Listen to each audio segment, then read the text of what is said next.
Bueno, en el contexto político y económico en el que nos encontramos han surgido una serie de debates en torno a nuestro sistema tributario. El último de ellos tiene que ver con el IVA. ¿Y por qué surgió este debate? Bueno, porque ha surgido como una propuesta, el gobierno al parecer la estaría evaluando también como una fórmula, aumentar el IVA, para poder recaudar recursos o cotizaciones, lo ha llamado el gobierno, y de esa forma financiar las pensiones de aquellos que precisamente no cotizan. El tema ha abierto un debate en el ámbito académico bien interesante que vale la pena seguir, sobre todo porque el sistema tributario chileno también está bajo la lupa. Queremos conversar de este tema y para eso estamos en contacto con el profesor titular de la Facultad de Economía y Negocios de la Universidad de Chile, doctorado en Economía, además profesor titular por 20 años de la Universidad de Maryland, el profesor Ramón López. Gracias por estar con nosotros, Ramón, muy amable. Gracias por la invitación. Ramón, bueno, se abrió este debate, es bien interesante y me gustaría partir de inmediato preguntándole por esta idea que surgió. ¿Es conveniente que en nuestro país aumentara el IVA como una fórmula para recaudar recursos y financiar pensiones? Mira, en este momento Chile es uno de los países en el mundo que tiene una mayor dependencia en el IVA. El IVA en general está bastante reconocido, tiende a aumentar la desigualdad más que a disminuirla, el impuesto en sí. Si bien es cierto que el efecto neto sobre la desigualdad va a depender de cómo se gasten esos recursos, el problema, ¿no es cierto?, es que existen otros mecanismos que son mucho más efectivos que el IVA, que están sujetos a menor evasión que el IVA, que en este momento es alrededor de 25 o 28%, la evasión, que es bastante alta, y que son mucho más progresivos en términos sociales. Por ejemplo, el famoso impuesto Tobin, que es un impuesto a las transacciones financieras, hemos calculado que con una pequeña tasa de 0,3% puede recaudar más que 2 puntos del IVA, sin tener ninguno de los problemas de concentración del ingreso que el IVA te pueda generar. Este impuesto, Tobin, que se llama, en homenaje a James Tobin, un famoso economista que ganó el premio Nobel hace unos años, se aplica en muchos países del mundo, alrededor de 30 de ellos, y han habido evaluaciones, estudios muy detallados, demostrando de que en realidad han sido exitosos en términos de recaudación y exitosos también en términos de causar muy pocas distorsiones económicas. Actualmente el Fondo Monetario Internacional... ¿Ese a su juicio entonces sería un mejor mecanismo para el caso chileno en particular? Porque entiendo que también hay cierta reticencia a impuestos de esa naturaleza porque requeriría, por ejemplo, cierta coordinación a nivel internacional entre países para evitar fugas de capitales, por ejemplo. He leído ese tipo de argumentos. No, mira, eso para impuestos patrimoniales, pero el impuesto a las transacciones financieras, por lo menos la evidencia internacional que existe, como te digo, alrededor de 30 o más países que lo han aplicado y lo continúan aplicando, ha demostrado de que no hay tal efecto. La tasa es muy pequeña y afecta fundamentalmente a los especuladores, aquellos que hacen muchas transacciones a las mesas de dinero. Y ya no afecta a la persona que hace una o dos transacciones, son mucho menos que lo que te puede cobrar un notario en cerrar una transacción, ¿me entiendes? Entonces... Perfecto. Profesor,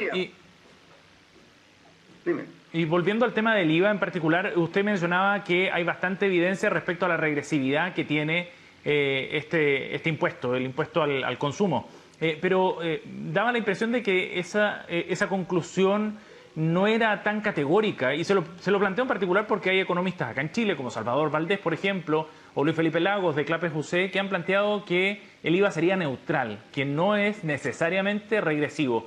¿Qué dice usted frente a esos argumentos? Bueno, veamos la evidencia en números, empírica, que existe en este momento. Bien. Una persona, ¿no es cierto?, del quintil más pobre, consume todo su ingreso y en realidad consume más que su ingreso. Y por lo tanto paga por lo menos un 19% de su ingreso por concepto de IVA. Una persona que está en los el top 1% o 5%, no va a consumir todo su ingreso, va a consumir solamente una parte. Hemos estimado que consume alrededor del 40-50%, el top 1%. Lo que Ajá, significa claro. que la tasa efectiva del IVA para esa persona es alrededor de 7,5%.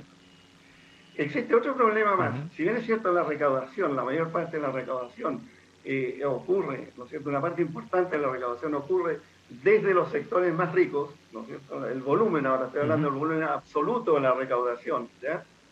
Que sin Sí. embargo, cuando uno mira la distribución completa, se encuentra que el 70% de la recaudación por concepto de IVA la paga la clase media, Ujú. o sea, los primeros 9 deciles, y solamente el Sí. 30% lo paga el decil más alto. Esto de acuerdo a Ujú. informaciones bastante precisas que vienen de la encuesta de presupuesto familiar que se hace O sea, periódicamente. en el caso chileno, efectivamente sería un impuesto regresivo en el caso chileno. Absolutamente. Como impuesto Ujú. regresivo, y más aún, la Ajá. recaudación total, ¿ya? No solamente porque las tasas que pagan Sí. los sectores de menores ingresos son más altas por Ujú. la sencilla razón de que ellos consumen una parte más importante, este es un impuesto al consumo, ustedes saben, Mm. consumen una parte mucho más importante de su ingreso que los sectores de más altos ingresos, ¿no es cierto? No solamente eso, Ujú. sino que el Sí. volumen de recaudación que se provee con este impuesto lo paga la clase media fundamentalmente. Entonces, Ajá. eso Prof- lo que puede causar una redistribución favorable si se gasta en los sectores más pobres, efectivamente, esta recaudación, sí. pero es una redistribución desde la clase media a los sectores pobres, dejando Y no desde prácticamente con los muy segmentos de más sí, ingresos. Mm. exactamente, los Sí. sectores de mayor Lo ingreso, interesante de esta discusión, profesor, lo interesante de esta discusión, esta es una propuesta que sale desde la discusión por el tema tributario, perdón, de pensiones, pero se cruza directamente con otro debate que está abierto, que tiene que ver con el sistema tributario que tenemos en Chile. Me gustaría preguntarle respecto a cómo se debe abordar esa discusión sobre el sistema tributario que queremos o que necesitamos en el fondo para el momento en que estamos, para el momento de desarrollo y para el futuro, para los desafíos que vienen hacia adelante. claro. Mira, si uno compara Chile con el resto de los países de la OCDE, Ujú. una de las conclusiones que uno obtiene es que la recaudación tributaria como porcentaje del PIB en Chile es la más baja, es una de las más bajas, Ujú. alrededor del 21% del Producto Interno Bruto. Si tú lo comparas con los países OCDE típicos, están en alrededor de 34, 35 y más por ciento del PIB. O sea, tenemos una tasa de recaudación extraordinariamente baja. No solamente comparándolo con países OCDE, comparémoslo con los países más pobres de la OCDE, igual, ellos tienen alrededor de 28-30%, nosotros tenemos 21%, una tasa bajísima. Lo comparamos con Uruguay, Uruguay tiene 30% como proporción del PIB en términos de recaudación tributaria, 30%. Bolivia tiene 25%. Entonces, estamos muy por debajo en términos de carga tributaria. Y por otro lado, lo que sí se necesita es una propuesta global y una evaluación global del sistema tributario en Chile, lo cual yo encabezo el Instituto de Economía Política y Social, IEPS, recientemente inaugurado. Estamos abocados precisamente, es una de las actividades que estamos abocados en este momento, que es a tener una evaluación global del sistema, no por partecitas por aquí y por allá, y por lo tanto con la vista a comparar esto con estudios internacionales y hacer una propuesta global de reforma al sistema tributario con su evaluación además de los impactos que pueda tener Ajá. sobre la inversión, sobre el consumo, en fin, sobre el crecimiento económico, Sí. etcétera, y sobre la distribución, sin duda, que es muy fundamental. Profesor, Pues tú sabes, y en ese sentido específicamente, con esa mirada global que usted propone o que el instituto propone, ¿cuál es la pregunta que hay que resolver respecto a nuestro sistema tributario específicamente?